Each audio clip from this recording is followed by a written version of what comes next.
Muli, isang magandang umaga po sa inyong lahat. And dalawa nga po ang pinagdiriwang natin ngayong linggong ito.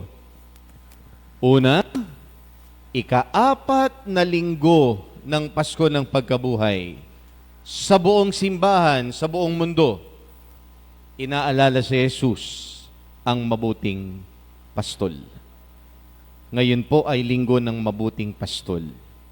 Kaya tayo ay inaanyayahan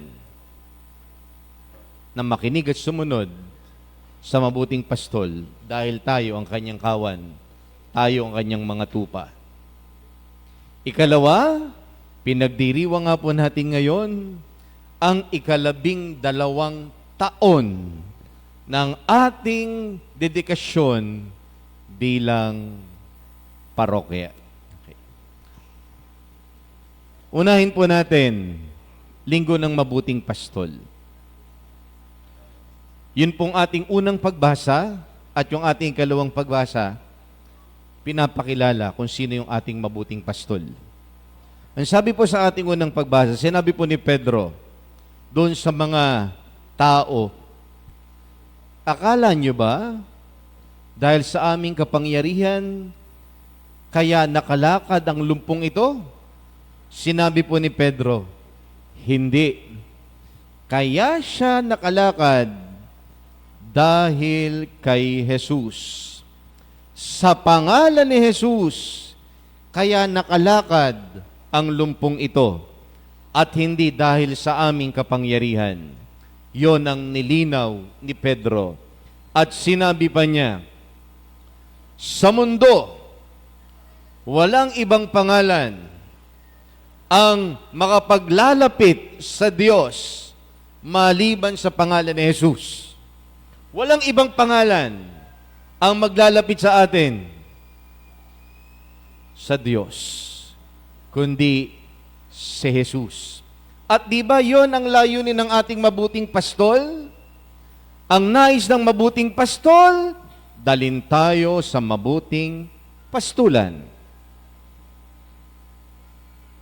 At sinabi ng ating ikalawang pagbasa, bagamat si Jesus ang isinugo ng Ama, marami ang hindi kumikilala sa Kanya, pero ang kikilala sa Kanya ay maliligtas. Kaya kung tayo ay makikinig at susunod sa ating mabuting pastol, hindi tayo mapapahamak. Tayo ay makararating sa mabuting pastulan. Kaya wala pong ibang mabuting pastol, kundi ang ating Panginoong Hesus. At tayo nga po ang kanyang kawan. Kaya napakasarap ipagdiwang ang linggo ng mabuting pastol. Yung suot ko po ngayon ay mabuting pastol. Ayan po. Pero alam niyo po, fake po ito. Bakit po fake? Kasi ang mabuting pastol, ang pastol, hindi niyayakap ang tupa tulad nito. Hindi po tulad ng aso, yayakapin mo. Hindi po dahil magwawala ang tupa. Alam niyo po ang tama, yung nasa screen. Tingnan niyo po yung nasa screen. Yun ang tama. Binubuhat yung tupa, nilalagay sa leeg. Hindi niyayakap. Ano ang itinuturo sa atin nung imahen ng mabuting pastol? 3 ang tinuturo sa atin. Una, kilala ng pastol ang kanyang mga tupa at kilala ng tupa ang pastol. Alam na alam ng pastol kung ano ang gagawin sa tupa. Ilalagay po niya sa kanyang balikat dahil alam niya kung ano ang dapat gawin. Dahil kilala niya ang mga tupa. At hindi po ordinaryong kakilala. Ang sabi po, kilala niya ang bawat isa. Alam niya kung sino yung tupang matakaw. Alam niya kung sino yung tupang payat. Alam niya kung sino yung tupa na nangangailangan ng kalinga. Ganon ang ating mabuting pastol. Alam na alam niya ang pangangailangan ng bawat isa dahil tayong lahat ay kilala ng ating mabuting pastol. Yun po yung una. Huwag mong sabihin hindi ka kilala ni Jesus. Kilala po tayo ng Panginoon. Alam niya kung paano tayo aalagaan. Ikalawa, itinuturo po, hindi po madaling ilagay sa leeg yung tupa. Napakabigat po noon. Pero, paano nagagawa? Dahil mahal ng pastol ang mga tupa. Gagawin niya ang lahat para sa mga tupa na kahit mabigat, kahit nasa panganib, gagawa siya ng paraan. Tingnan niyo po sinabi sa ating ebanghelyo, yung mga upahan, pagka nakita na yung asong gubat, iiwanan na yung mga tupa. Pero, ang pastol, ipagtatanggol niya yung mga tupa at hindi niya hahayaan na mapahamak ang mga tupa. Ganun ang pastol. Dahil sa kanyang pagmamahal, iniingatan niya tayo at ayon niya tayong mapahamak dahil sa mga asong gubat. Ang gusto ng ating Panginoon bilang mabuting pastol, maramdaman natin ang kanyang pagmamahal. At ikatlo na itinuturo sa atin ng imahe ng mabuting pastol, ang mabuting pastol may malasakit sa mga tupa. Sinabi ng ating ebanghelyo, iaalay ng mabuting pastol ang kanyang buhay para sa mga tupa. At totoo po yun. Dahil may malasakit, handang ialay ang buhay para sa mga tupa. Kung natatandaan niyo po, merong talinghaga tungkol sa 100 tupa. Pagka nawala yung isa, iiwanan yung 99 at hahanapin yung isang nawawala. Totoo po ba yun? Totoo po. Alam niyo po kung bakit? Kasi yung 99, hindi po aalis yun sa kulungan hanggat hindi tinatawag ng pastol. Ganon din po yung isang nawawala. Hindi po siya aalis doon hanggat hindi siya pinupuntahan ng pastol. Hanggang siya ay kainin ng asong gubat kasi nag-iisa siya. Kaya ang ginagawa nga po ng pastol, hahanapin yung isang nawawala. Gayon na lamang ang malasakit ng ating mabuting pastol. Kaya wag mong sabihin na hindi tayo mahalaga sa Diyos. Dahil bilang kanyang kawan, bilang kanyang tupa, mahal na mahal tayo ng ating mabuting pastol.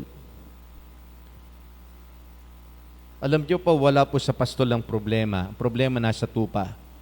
Father, bakit po may tupang nawawala? Kaya po may tupang nawawala kasi may sakit yung tupa. Kaya po siya nawala kasi hindi niya napakinggan ng tinig ng pastol kasi may sakit siya.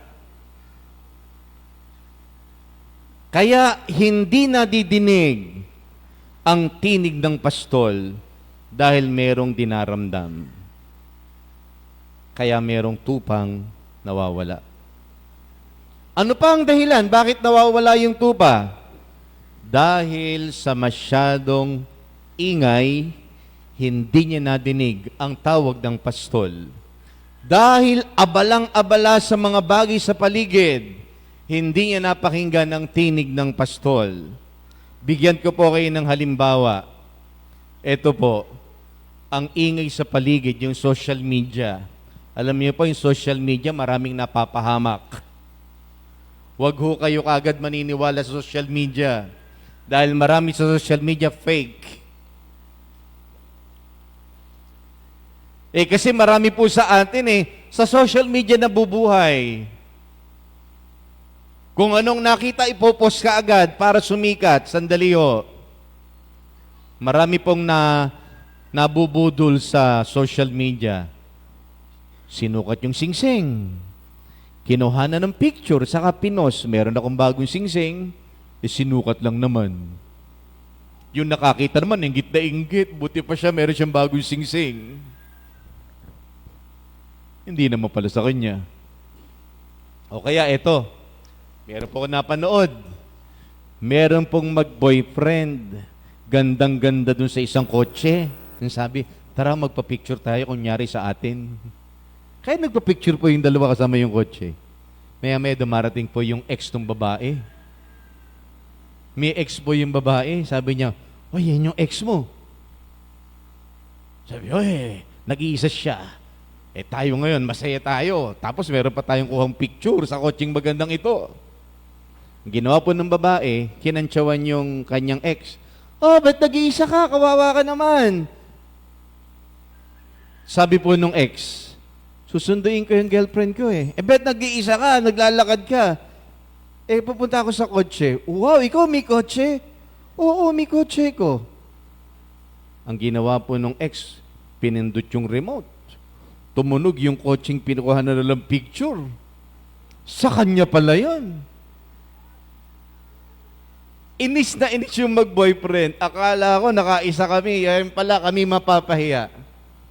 Kaya mag-ingat po tayo sa social media.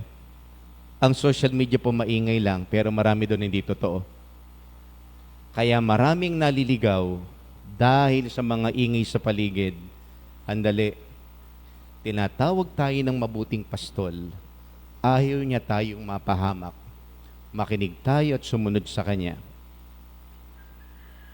Doon ko po ipapasok yung 12 taon ng ating dedikasyon.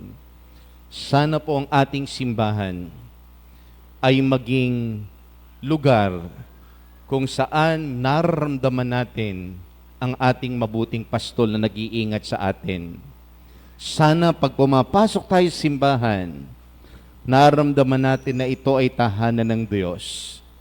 Tahanan kung saan tumatahan ka. Pagka umiiyak ka, titigil ka ng pag-iyak dahil nararamdaman mo ang pag-asa, nararamdaman mo ang pag-ibig ng Diyos. Sana yun po ang ating maramdaman sa ating simbahan. 12 taon po tayo. Sana mas marami pang mga tao ang maakay natin at maramdaman ng ating parokya bilang lugar kung saan nararamdaman natin ang paggabay ng ating mabuting pastol. Kaya sana sa ating banal na pagdiriwang na ito, please po, makinig tayo at sumunod sa mabuting pastol. Ayaw niya tayong mapahamak, ayaw niya tayong maligaw. Mahal niya tayo. Kilala niya tayo, may malasakit siya sa atin. Nasa atin ang pagtugon. Makinig tayo at sumunod kay Jesus, ang ating mabuting pastol. Amen.